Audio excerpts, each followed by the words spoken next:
नमस्कार दोस्तों। कल्पना कीजिए कि दो लोग एक ही दफ्तर में काम करते हैं। दोनों मेहनती हैं, दोनों पढ़े लिखे हैं और दोनों ईमानदार हैं। फिर भी कुछ वर्षों बाद एक व्यक्ति कंपनी का बड़ा अधिकारी बन जाता है, जबकि दूसरा वहीं का वहीं रह जाता है। ऐसा क्यों होता है? क्या सफलता केवल मेहनत और प्रतिभा से मिलती है, या फिर दुनिया में एक ऐसा खेल भी चलता है जिसे हर कोई देखता तो है लेकिन खुलकर उसके बारे में बात नहीं करता? इसी सवाल का जवाब खोजने की कोशिश करती है दुनिया की सबसे चर्चित पुस्तकों में से एक, द 48 लॉज ऑफ पावर, जिसके लेखक हैं रॉबर्ट ग्रीन। यह किताब आपको अच्छा इंसान बनना नहीं सिखाती। यह किताब आपको यह समझाती है कि इतिहास में राजाओं, सेनापतियों, मंत्रियों, व्यापारियों और नेताओं ने शक्ति कैसे प्राप्त की, उसे कैसे बचाए रखा और कई बार कैसे खो दिया।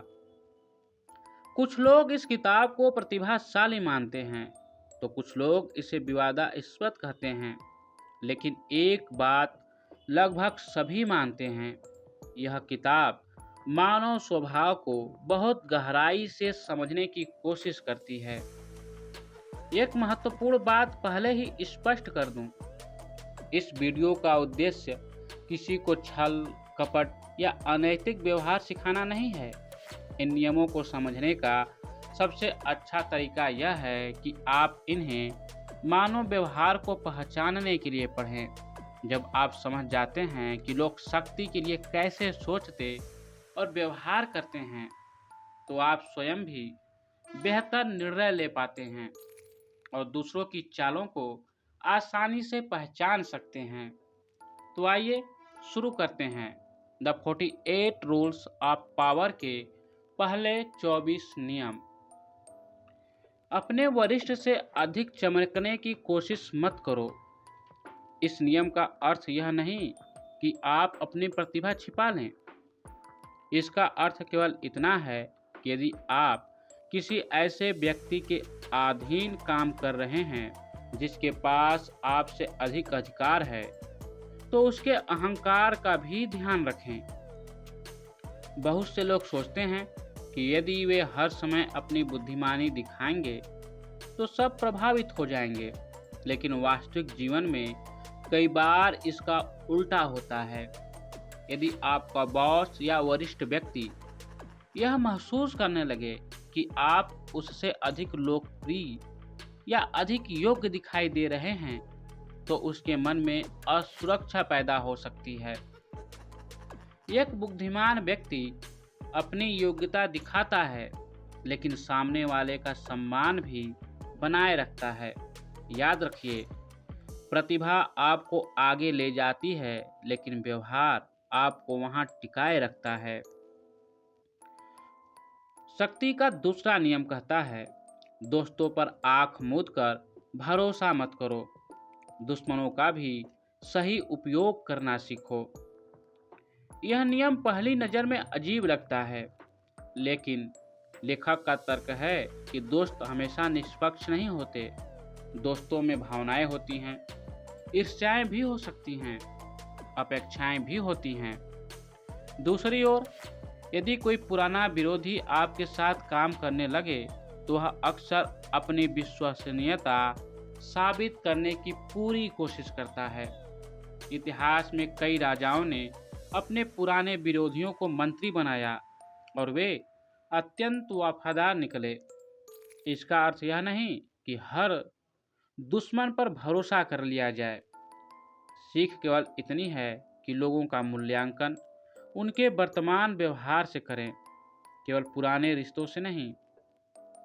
शक्ति का तीसरा नियम कहता है, अपने इरादों को पूरी तरह प्रकट मत करो। यदि लोग पहले से जान जाएं कि आपकी पूरी योजना क्या है, तो वे उसे रोकने की तैयारी भी कर सकते हैं। इसलिए कई सफल लोग अपने अंतिम लक्ष्य को तब तक पूरी तरह प्रकट नहीं करते जब तक सही समय न आ जाए। इसका अर्थ झूठ बोलना नहीं है। इसका अर्थ है हर बात हर व्यक्ति को हर समय बताना आवश्यक नहीं होता। कई बार चुप रहना भी एक रणनीति होती है। शक्ति का चौथा नियम कहता है, जितना आवश्यक हो उतना ही बोलो। बहुत अधिक बोलने वाला व्यक्ति अक्सर अपनी कमजोरियां स्वयं बता देता है। कम बोलने वाला व्यक्ति अधिक रहस्यमय दिखाई देता है। जब आप कम बोलते हैं तो लोग आपके शब्दों को अधिक महत्व देते हैं। इसका मतलब यह नहीं कि आप हमेशा चुप रहें। इसका अर्थ है जहां बोलना आवश्यक हो वहां स्पष्ट बोलिए। जहां मौन अधिक प्रभावी हो वहां मौन रखिए। शक्ति का पांचवा नियम कहता है, आपकी प्रतिष्ठा ही आपकी सबसे बड़ी पूंजी है। एक अच्छी प्रतिष्ठा बनने में वर्षों लगते हैं, लेकिन उसे नष्ट होने में केवल कुछ मिनट लग सकते हैं। यदि लोग आपको ईमानदार, समय का पाबंद और भरोसेमंद मानते हैं तो आपको अवसर स्वयं मिलने लगते हैं। लेकिन यदि आपकी छवि खराब हो जाए तो आपकी प्रतिभा भी कई बार काम नहीं आती।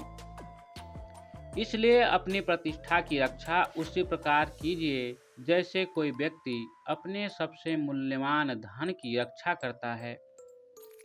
नियम 6 कहता है, लोगों का ध्यान आकर्षित करना सीखो।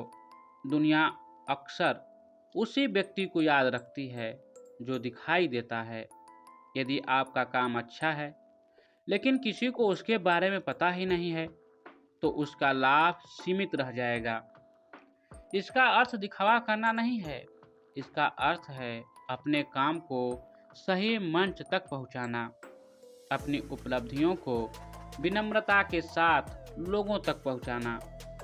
आज के समय में सोशल मीडिया, यूट्यूब, लेखन, सार्वजनिक भाषण और अच्छे संवाद, ये सभी आपकी पहचान बनाने के साधन हैं। शक्ति के आगे के नियम को हम अगले वीडियो में समझेंगे। तब तक के लिए हमारे साथ जुड़े रहिए। धन्यवाद।